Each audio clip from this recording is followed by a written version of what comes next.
17 years ago, 60 Minutes first examined the so-called French paradox, which suggested that the French, despite a high-fat diet and high consumption of wine, had a remarkably low incidence of heart disease compared with Americans.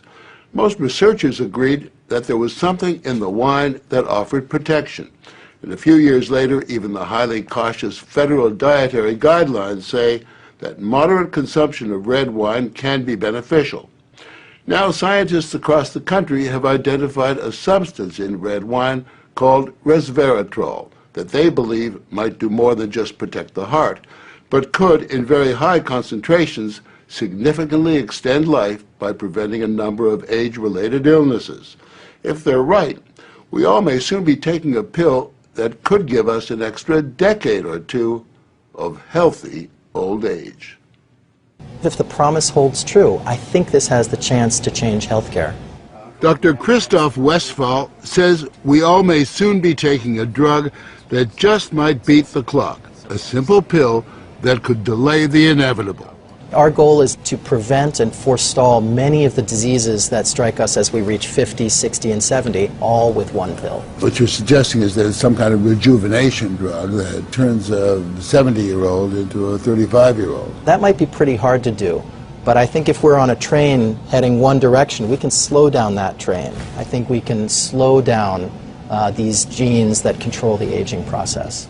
That quest to put death on hold began in 2003 when Westphal met David Sinclair, a biochemist at Harvard, who was studying the genetic components of aging.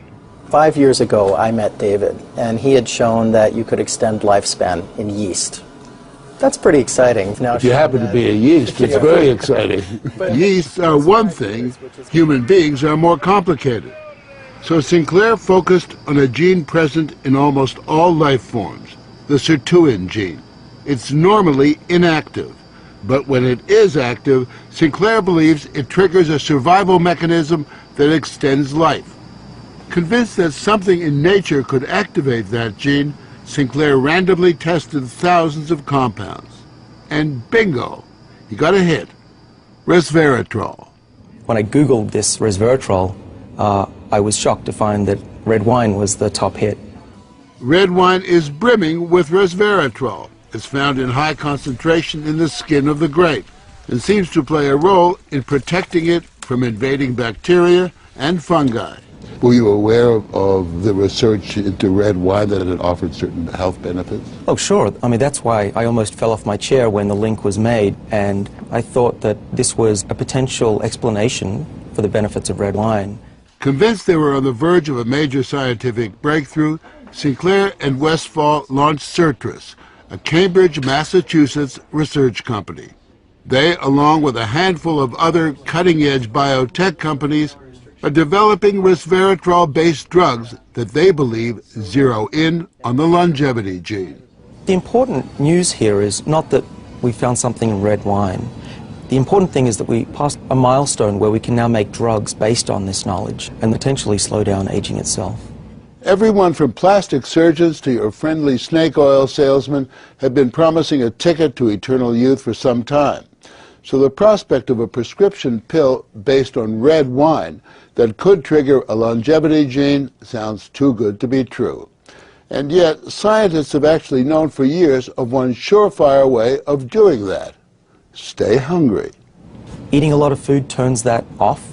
Dieting, extreme dieting, turns it on. These rhesus monkeys are on a major diet. For nearly 2 decades now, they've been taking in a good 30% fewer calories than their well-fed brothers and sisters. It's feeding time, I gather. Feeding time. They're the centerpiece of a National Institutes of Health study at the University of Wisconsin on whether or not CR, calorie restriction, makes them healthier and extends their lives. To maintain their sterile environment, we had to suit up to visit them with Ricky Coleman, the project leader. These are 2 of our control animals here. They are nearing the end of a typical monkey lifespan, about 27 years, and major differences in their overall health are becoming clear. The difference is really obvious. Right. The skinny monkeys actually look younger, their coats are shinier, and fewer have arthritis. And those chunky monkeys, many have diabetes, and a significantly higher number have cancer and heart disease. Pound for pound, the lighter guys Do better. do much better. Right. Dr. Richard Weindruck, who heads up the study, believes that calorie restriction turns on these monkeys' genetic survival switch.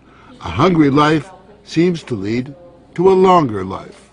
There is an emerging survival advantage for the monkeys on caloric restriction, and 50% of the normally fed animals have died, and maybe 25% of those on caloric restriction. That's a pretty remarkable number. Surely those are strong indications that a restricted calorie intake among humans would be extremely beneficial. It appears to support that idea. But our record as humans in staying on diets is pretty miserable. And worsening. So it's a fat chance that we'll all be giving up our passion for greasy junk. We consume tons more calories than we need. But believe it or not, there are some Americans who just revel in their hunger. I basically just have one meal a day.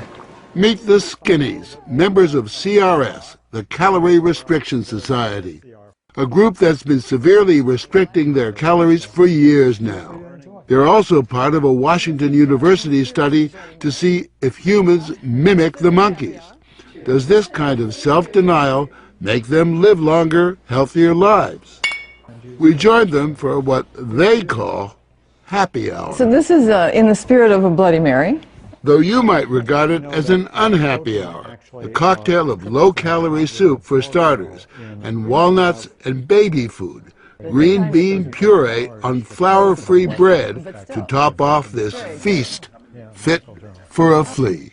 If I'm hungry, I know, number one, that I have done what I meant to do. I've eaten less than my body thought it wanted. So far, the participants have lowered their blood pressure, reduced body fat, and lessened risk factors for heart disease, diabetes, and even cancer. And what's more, to one husband anyway, starvation has its sexy side. To be honest, if you saw her without any clothes, she looked pretty darn good, like a woman like of many, many years younger.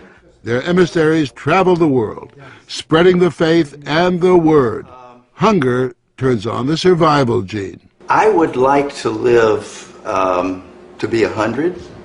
The Skinnies may not die young, but given their diet, they just might die of boredom. But if the scientists at Certus are on the right track, it could mean forget dieting, forget the sweaty business of working out. Just pop a pill and you are in guilt-free couch potato paradise. We have a pill that can mimic many of the effects of calorie restriction or exercise. So one can be very healthy and obese at the same time. Our goal is healthy individuals, ideally via lifestyle, and if that doesn't work, we believe that we'll have a pill that can mimic that. A pill that in effect diets for you. A pill that turns on the survival gene. And what we're trying to do with our drugs here is to put the body in a defensive state, to ring the alarm bells and get the body to defend itself instead of dieting to set the alarm off, pop a pill. The pill is a highly concentrated form of Resveratrol, a virtual vineyard of healthy living. How much red wine would you have to drink to get the kind of Resveratrol that you're using? The sad news is that you'd need to drink about 1,000 bottles a day of red wine, which I don't recommend. The pill itself may not extend lifespan, but could prevent the diseases of aging, Alzheimer's, diabetes, heart disease, even cancer. What we're talking about is activating the body's natural genetic defenses against diseases, and that's very powerful if we can harness that. Resveratrol has been tested on mice and the results have been encouraging. In this test video provided by Certus, both of the mice have been fed a high-fat diet for 12 weeks. But when placed on a treadmill, the mouse on the right ran twice as far. He was taking high concentrations of Resveratrol. You have fat mice and you have fat mice with Resveratrol, and the ones that are on Resveratrol, they can run twice as far and they live longer, about 20% longer. Other studies showed that among mice fed a high-fat diet, those given resveratrol didn't gain as much weight as those not given the drug. Sinclair believes that resveratrol actually changes the physiology of the mice. The proof, he says, is in the post-mortem. Their organs looked pristine, youthful, fat-free, and their physiology was just like they were dieting, but they were fat. Convinced they were on the right path, they fast-tracked the drug into human trials on people with untreated diabetes, and the results were impressive. It significantly lowered glucose and insulin levels without the patients changing their diet or taking any other drugs. Originally, our hope was that you'd be able to prevent diseases of aging. What we ended up seeing is actually you could therapeutically intervene in patients who have diseases of aging, and that was unexpected. Yeah, the diabetic patients have high blood sugar, and the molecules bring it down. That's treatment, that's not prevention. Sirtris is now developing what they say is a much more potent synthetic version of resveratrol that will also soon go into human trials, this time on cancer patients. I keep on thinking, you know, what used to seem like it was science fiction, I actually believe the biology is right, and if we're right, this may be the most important thing that we're going to do in our lives. Possibly, but it is important to remember that 9 out of 10 drugs that look good in mice ultimately fail in human trials. Still, the speed and results generated by Sirtris and the resveratrol drugs are unusual, and Sinclair believes these drugs will not only keep people living longer, but will keep them healthy longer. What we're talking about is potentially making a 90-year-old as healthy as a 60-year-old. A 90-year-old can play tennis and see their great-grandkids graduate from college. People will live active, healthy lives and then die quietly in their sleep, and that's really the aim here with these medicines. Are we on the edge of maintaining active lives into our hundreds, for example? Well, we've certainly passed a corner in terms of the science, and someone's going to achieve it, and if it's not us, it's going to be someone else. But the question that most of us want answered is, when do we get this pill? I would say 5 years, to be conservative, that this will happen within our lifetimes. I'm fairly certain about that. One measure of the potential of this research, Dr. Sinclair and Dr. Westfall's little startup company was recently bought by the pharmaceutical giant GlaxoSmithKline for almost $750 million.